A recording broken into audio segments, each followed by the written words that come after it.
Ahora, gracias, Marcos. Ahora voy rápidamente a un compañero, un periodista de una enorme trayectoria, el doctor Fernando Ruiz, profesor investigador en periodismo y democracia, en historia de la comunicación. Es presidente de FOPEA y a su vez miembro de la Academia Nacional de Periodismo. El otro día, bueno, tuve la suerte de conocerlo, fundamentalmente de escucharlo, ¿no? Y me impactaron varias observaciones que hizo Fernando sobre esta actualidad, la responsabilidad también que tiene el periodismo ante momentos tan complejos que vive Argentina. Hola Fernando, gracias por atendernos. Hola María Herminia, ¿cómo estás? Bien. Gracias por poder hablar con vos. No, por favor, y vos sabés que como periodista que sos, tuvimos un disloque de horario, pero sé que lo vas a saber entender, así que te pido disculpas. Ningún problema, por supuesto. Bueno. No hay periodismo sin disloque de horario. Eso es así, eso es así. ¿En La Nación cuál es tu área? No, yo soy simplemente columnista, colaborador, ¿no? Perdón. Mi trabajo fundamental es ser profesor. Claro. Soy profesor de tiempo completo e investigador sobre periodismo y democracia en la Universidad Austral. Y después escribo para varios medios. Entre ellos La Nación. Entre ellos La Nación. Claro. Y a propósito de ser investigador entre periodismo y democracia, vi que no la pasaste bien en Cuba cuando estuviste investigando para después producir uno de tus libros. Sí, bueno, yo la pasé muchísimo mejor que la mayoría de los que intentan hacer algo de periodismo en Cuba, ¿no? Así que lo mío fue muy menor. Simplemente yo fui a hacer una investigación sobre la situación del periodismo allí, tratando de describir tanto el periodismo oficial, que es un periodismo estatal, como tanto el periodismo disidente, ¿no? Que intenta, en los resquicios de esa dictadura, poder hacer algo de periodismo. Así que ahí describí la situación, que no ha cambiado tanto. Eso fue en el año... Yo estuve en Cuba en el año 2003 y la situación sigue igual, o sea, sigue una situación de una hegemonía autoritaria muy dura, donde no concibe ninguna posibilidad de periodismo independiente ni crítico. Vamos de ahí a este hoy. ¿Cómo estás viendo nuestro periodismo, el de Argentina? Mira, yo lo veo que está como si fuera casi en la puerta de un callejón, ¿no? Si se va a entrar a una situación de enfrentamiento muy duro, una guerra mediática muy intensa, o si de alguna forma se evita eso y se empieza a tener posiciones, por supuesto, yo diría veraces, pero moderadas, o sea, tratando de entender y de informar, de no perder la pluralidad de fuentes, de no convertirse en medios que solo representan a un sector, que los medios se empiezan a convertir casi en voceros de facciones, ¿no? Claro. Así que eso es mi temor. En estos momentos no hay que encontrar una incompatibilidad entre hablar claro, investigar, denunciar lo que haya que denunciar, pero a su vez mantener, por ejemplo, programas de televisión donde haya una pluralidad de fuentes, ¿no? Que siempre sean las mismas voces convocadas, con los mismos discursos, con los mismos fuentes, haciendo denuncias donde no se consulta a los denunciados sobre la denuncia que se está haciendo. En fin, eso ya está fuera del periodismo, eso ya te está poniendo en otro tipo de trabajo, ¿no? Ahora, en esto solo debo decir algo. A veces, Fernando, no sé, en Buenos Aires, donde todo es importante, para el interior a veces los protagonistas que se encandilan de las voces de Buenos Aires, no todos se avienen a respetar, digamos, esa pluralidad que todo periodista bien nacido, bien parado, quiere respetar. A veces también, no sé en Buenos Aires, si esto que vos decís, que se convierten casi en facciones, si uno lo ve, se repiten actores, en el interior a veces cuesta un poco los protagonistas nacionales, no los nuestros, por supuesto, porque se puede tranquilamente llevar adelante esta pluralidad de voces, ¿no? Sin duda, sin duda. Tal vez esto, mira, es casi no un reclamo, pero sí una postura que dejo a quien nos representa en FOPEA, porque debiese darse a conocer, que digamos, tengan un poquito más de amplitud las oposiciones y oficialismos, ¿no? Para todos aquellos que deseamos... Para participar en programas de periodistas. Claro, es muy difícil, te digo, porque preguntale a mi productora, las veces que llamas Juan o a Pedro, y la Juan y Pedro te tilda o te dice no, y al minuto lo ves en radios de Buenos Aires, que es lógico, interesa a otro mercado. María Herminia, nosotros estamos desde marzo en FOPEA tratando de convencer a los ministros de la Nación que den conferencias de prensa federales. Es decir, ahora, con la pandemia, donde la mayoría es virtual, la mayoría de las conversaciones que tienen los ministros con los periodistas, es la posibilidad de que esa virtualidad no quede limitada a los periodistas que están en la capital federal. La virtualidad, y se está haciendo en otros países, vos ves como las conferencias de prensa, que da, por ejemplo, el presidente del gobierno español, y vos ves que están en el mismo Zoom, en la misma conversación virtual, hay periodistas de las distintas regiones de España. Bien, pero no logramos, es como si hubiera un hábito, una inercia. Claro, casi que hacemos un reclamo un reclamo gremial. No, pero es que es muy importante la comunicación federal, porque eso tiene la conversación nacional de un tinte federal. Y que finalmente eso tiene impacto sobre la política pública. Finalmente lo que condiciona más a los ministros y al presidente son los sucesos que ocurren en el entorno urbano de la ciudad de Buenos Aires. Y que son reflejados por los periodistas que están en ese entorno urbano. Así es. Y se saca la dimensión federal, o sea, y eso lo hacen presidentes que se han presentado como representantes del federalismo también, ¿no? Así que es un discurso federal, pero y la oposición también, federal. No puedo quejarme del presidente porque este año me ha concedido a esta radio y a esta periodista una entrevista, ¿no? Qué bueno. Sí, no me puedo quejar de eso, pero sí hago un poquito el acento en cierta oposición en donde es difícil. Pero bueno, más allá de esto, que no era la intención de esta nota, sino ahora voy a preguntarte, porque lo has reflejado en uno de tus tantos libros, cómo a grandes rasgos ha actuado lo periodístico desde aquella Revolución de Mayo hasta acá, ¿no? Que lo has reflejado en un libro que se llama Guerras Mediáticas, las grandes batallas periodísticas desde la Revolución de Mayo hasta la actualidad. Sí, exactamente.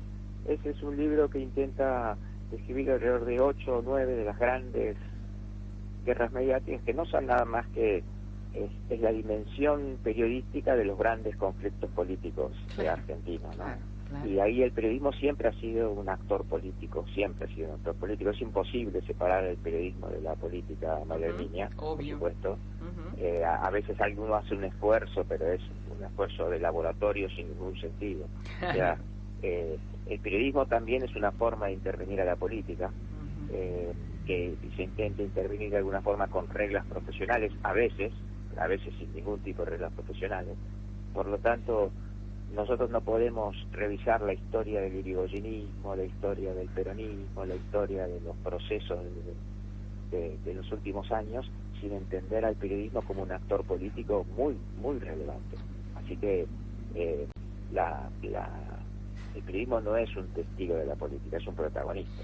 Yo a veces digo una imagen, no sé, ¿no? Pero digo que somos primos, hermanos, pero que si ejercemos nuestras buenas funciones cada uno nos llevamos mal. Claro, sí, hay como cierta conflictividad casi por definición, ¿no? Sin duda. Sí. Y además, una cosa, María Herminia, que a mí me resulta bien interesante observar es que a la política le encanta intervenir en el periodismo y al periodismo le encanta intervenir en la política. Sí. Así que disfrutan cuando intervienen en las áreas ajenas, ¿no? Así es. Están como en una especie casi como su gran triunfo es lograr intervención en la política por parte del periodismo, y los políticos, por supuesto, siempre intentan, entendiendo que son actores políticos los medios, también intervenir. Vos has también mirado y has escrito sobre los grandes medios y algunos muy específicos y que hicieron historia, ¿no? Porque el ámbito financiero de Ramos hizo historia. Sí. La Opinión con Jacobo Timerman hizo historia. Hoy, si tendrías que escribir, y tal vez lo estás haciendo, no lo sé, ¿dónde pondrías otro medio que ha hecho historia? Bueno, Página 12 ha hecho historia, ¿no? También. Página 12 claro. Ha sido el principal partido de izquierda de la Argentina de los últimos 40 años, ¿no? Claro. O 30 años, sin duda.